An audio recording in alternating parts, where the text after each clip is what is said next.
This is Fred Beck and Fred Talks Fighting. I'm joined by Alexis over Zoom. Alexis, KSI, and Dillon Danis are fighting in March. KSI's finally got his opponent announced. Your thoughts on this matchup being rescheduled almost 2 years later?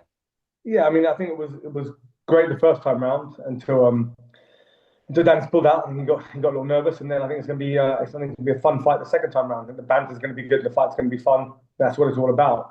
Um, Again, I think like JJ said, it wasn't our first opponent choice. A lot of the time when someone pulls out, you don't really want to go back to that person just in case the same thing happens again from a fighter's point of view. It's quite new to me because obviously we're contracted to things like Queensbury or Matchroom or UFCs or PFL, things where opponents don't pull out. They're contracted and that kind of stuff doesn't happen. But it's a different scene, so these things happen and it's rescheduled. So I think it's an interesting fight. What do you take from Dillon's performance against Logan coming into this fight with JJ? I think you've got to look at it. You got to reframe it in that Logan didn't do anything to Dillon. Logan didn't hurt Dillon. Logan didn't drop Dillon. He didn't rattle him, and he threw everything he could at him.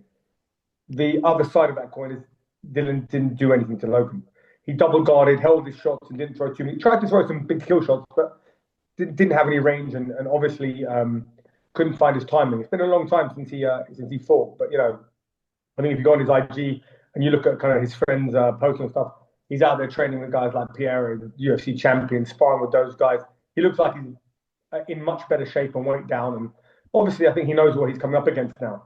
I think he knows, that this is a serious boxing scene, and these influencers are training like fighters, and they're working really hard. So I think he might have taken the paycheck last time, but maybe taken it a bit too lightly. But I don't think he's going to be taking it lightly this time around. Is there any fear in the camp of KSI that Dillon might pull out like last time? No, I mean, look, we've like I said, we've got loads of different. We put out so many contracts for different opponents, and just want to clarify as well with the opponent stuff. When you when you put out a contract and someone agrees to fight KSI, and suddenly they come back with I want $5 million. It means they're pricing themselves out of the fight. It doesn't mean that they're not getting what they're worth. They're absolutely not worth that amount of money. They're just making the offer so high that they know that we won't do it. So therefore, they'll say, oh well, they didn't pay me enough money. It's absolutely ludicrous. I know what people in the UFC get paid. I know what people in PFL, Bellator back in the day. I know what boxers in Matchroom get paid. I know what WBC World Champions get paid. Trust me, they get paid enough money to fight someone like KSI or someone like Jake Paul or someone like Logan or an influencer. They're getting enough money for that. So the fact that they're talking about I want more money shows you that they don't believe in what they're doing. If I was in their shoes, I would say I'll accept the amount of money you'll give me, which is more than fair. But when I beat him, you're going to offer me 10 times more of that money for the rematch. That's how these guys should be playing that card. What they shouldn't be doing is trying to hustle and banter on some money at the beginning, because it shows that they're not really about their life.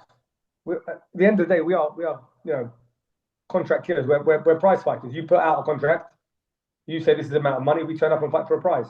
That's what we do. So when you outprice yourself, it is kind of laughable. So when you have fighters, let me just pull up my screen now. Here we go. When you have fighters like Nate Diaz, Donald Cerrone, Tony Ferguson, Jorge Masvidal, all turning down the KSI fight, where do you go from there, really? Is it not a little bit Yeah, disheartening? I think it's crazy that those guys don't want to fight KSI. Like, I'm sure everyone will fight KSI for a number, but the numbers that they're coming up with, they've never been given those sort of numbers. They've never been paid those numbers, and they're pricing themselves out of the fight. You know what I mean? It doesn't make much sense. Like, surely you just want to beat a guy up and then on the rematch get even more money. That's what you do in boxing. That's how you work, right? Let's say I fight Alexander Usyk. I'm going to be the B side. I'm going to get a lot less money. But if I beat him, I'm the A side. I get way more money. That's how those things work out. It's very hard to negotiate a contract when you're like, well, I'm not fighting for less than this amount of money. I'm not the A side. So it is pretty difficult to match some of these fights. I mean, all of those guys are really good fighters, and they should take the fight. There's no reason why they shouldn't. There must be some sort of reason. I mean, if you fought your whole career and you're fighting against a Yeah, YouTuber, it's a little bit I, odd. yeah. I think well, there is a reason. The reason is if you get beat by a KSI, you're washed. You're not going to get another paycheck. So the paycheck that they command has to be so substantial that if they don't want to work again, they don't have to. That's the difference. I think that's what it is, Fred. I think realistically speaking, there's a fear factor. If I lose to this guy, I'm not going to fight again. I'll be washed and my rep is terrible. So I understand the principle behind it, like the concept behind it, but I don't understand the morality, the integrity behind it. You're a fighter, just get your ass in a ring and try and beat someone up. I know, it's very, very strange indeed. And then moving on down the line, Mamsa said that KSI, he wants KSI to fight 3 times. KSI won an Arrow Hawana yesterday saying he wants to fight twice. Is his coach, how many times do you want to see KSI fight this year? Yeah, as many times as he wants to fight. I think realistically speaking, when it comes to promoters and it comes to fighters, we are part of the fight team. So we're not matchmakers, we're not promoters. So if my athlete wants to fight, our job is to train him up for a fight and fight. If he doesn't want to fight, we're not going to push him to fight. That's not what we're about. But I think that from Mam's point of view, it makes sense to fight more often because you don't have to get out of camp and get into camp. So I think the misconception is one said one thing and one said the other, but I really think that Mams is trying to say the same thing. In the more time JJ takes off to do other things, it's going to take longer to get back into shape to get the other fight out. So in a perfect world, what I'd like to do, and I think what Mams would like to do, and I think it would be better for JJ as well, would be to back-to-back fights because whether it's one fight or two fights back to back, it's he doesn't have to get out of camp, out of shape, and get back into camp and into shape. Because after you need 8 to 10 weeks to even get into anywhere near boxing shape, and then you got to start your 8 week camp. So you got 4 months there, just for one fight. Whereas if you back to back it, you could be like, I feel healthy, I feel good. Let's jump into the next fight. No, certainly staying active. Did you see KSI on Arrow yesterday? I know you're involved in the MMA world.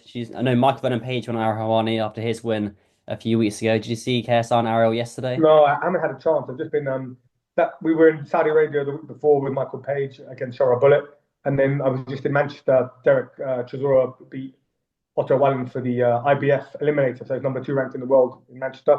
I've just got back now into camp. I've got another guy fighting in Spain this weekend, and I'm out in Qatar myself this afternoon. So I know it's been Street non. Fighters are on a roll right now with the Derek Zoro win, big underdog in that one, and then the Shara Bullet win with Michael Venom Page being Shara Bullet, big underdog as well.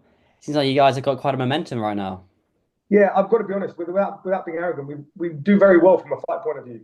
Like we have between 70 and 100 pro fights a year, and we generally don't drop more than 2 or 3 fights a year. We don't lose more than 2 or 3 fights. We train really, really hard. We're very diligent. I think the misconception is that we have other jobs or we do other things. I'm a full-time fight coach, so I'm not a PT. I don't have an online business. I don't drive a taxi. Like I don't do other things. I don't have another job other than being a fight coach. So I get to watch lots and lots of tape. I get to I get to go to other fight camps. I get to be involved in loads of sparring camps. So I get to get better at my craft all the time. So I'm not trying to. And the difference is a lot of people have other jobs they have to provide for their families for, and other businesses they have to build, whereas we don't. This is our primary business. So I think we're lucky in that respect. The reason why we're on a roll is because this is our full-time job. So before Misfits came, 30 years we were doing this job. So, for those that think it's new, we've been grafting and busting our balls for a good part of 30 years to get as good as we are. And we still learn every single day and push it to the boundary every day. So it's not like I'm not being arrogant about it. I'm saying we work real hard and we deserve what we get. And losing a fight is nothing for a gym or for a person. That happens in fighting all the time. It's just the consistency that's important. The consistency of the coaches and the consistency of the athletes are what produce great level fighters and a good team. So that's something that No, it's good so I seeing guess you guys get the big wins on the big stages because I know you guys win a lot of the small hall fights which aren't televised or aren't shown. But when you win those big UFC fights, those big boxing just dropping fights, out a little. no, it's all good. You're here, you're here. When you win those big fights, then everyone can see it. Just come on, more things then on the gym. Yeah, Is perfect. KSI's hand fixed? Is it fully healed now? Is KSI's hand fixed? Is it Yeah, good? I mean, look, once you've got hand injuries, you've always got to be tested. Yeah, once you've got hand injuries, you've always got to make sure that you look after these hand injuries. So these things are very. It's not that you've had it once and it's gone. You really have to look after that whenever you spot because there's a chance of that always popping up. So it's something they're always on top of. Okay, yeah, no, there's the biggest pain in the world having those injuries, the little niggles. Um, and then Jake Paul and Canelo being called off. You being part of Team KSI, are you pleased to see it getting called off then? Um, no, I'm not pleased to see. I mean, look, I understand what that fight is. You got to. People are not understanding the principles. I think of where people are coming from. Jake Paul is after money. He's money grabbing. He's trying to go for the biggest fight. It's almost like death by cop. Like, I'm going to go out and he doesn't care. He's going to lose to Canelo. And he knows he's going to lose to Canelo, but he wants a payday out of it. If that's what you want to watch and what you want to be about, no problem. Or you could be about entertaining the fans by fighting some fun fights and potentially fulfilling that kind of like end of boss thing where KSI against Jake Paul happens. And there's a path.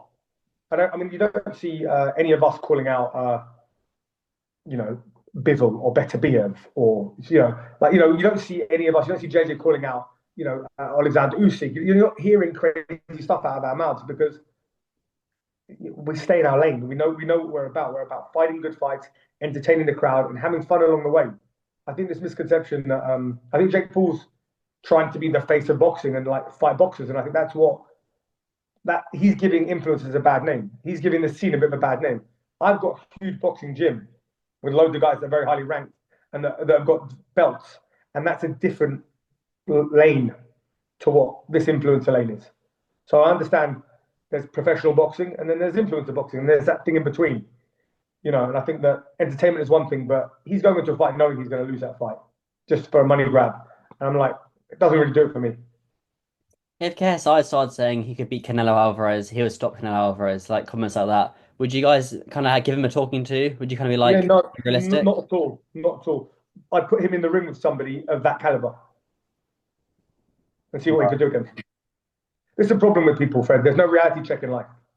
Where JJ's in a live gym. He's an exceptional talent, JJ, for what he is and for what he does. But he also gets tested every single day. He's not that type of character. He's a real hard worker that doesn't talk shit. When it comes to his combat, he understands how dangerous it is. He's been in the positive and negative scenarios in boxing. Whereas I think everyone around Jake Paul is a bit of a yes man. You can do this and you can do that and you can do this. Realistically speaking, get in the ring with that level of fighter and see how that goes for you. And video it, show everybody this is my level. And then we can be honest with each other. So that conversation about getting in the ring with Canelo has never and would never happen in our gym and in our environment. And people claim to be, oh, I'm real, I'm this, I'm that. The only thing real is when someone starts throwing punches at you.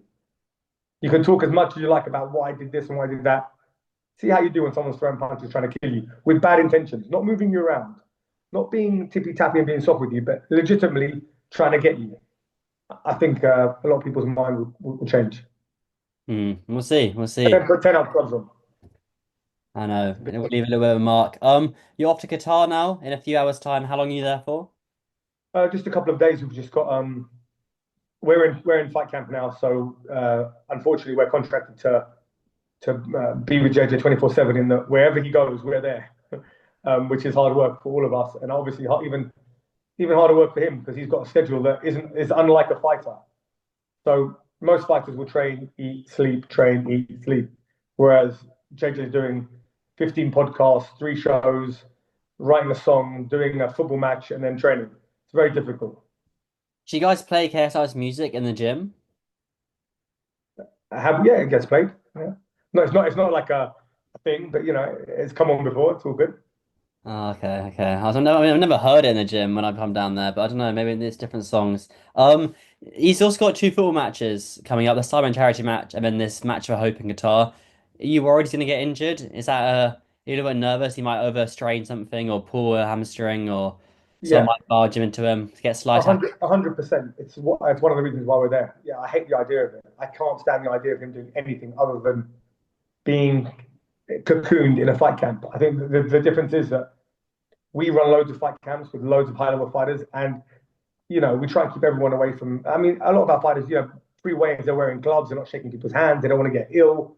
You're so OCD about everything because you're working so hard for one moment at one event that you're just like, and now we're going to a football match where there's going to be, tens of thousands of people screaming, shouting in an environment that is has an X factor. It's unsafe. Uh, Football probably has more injuries than most other sports put together. Everyone twisted their ankles, twisting their knees when they're turning with the studs in the grass, and then you've got the X factor of crazy people tackling people very roughly. And again, that's just something that is just not for boxers or fighters. Yeah, you guys will be pretty rather paranoid for those sort of mams be rather paranoid for those 90 minutes. But yeah, as always, Alexis, I'll catch you for light and yeah, thank you very much as always. Pleasure.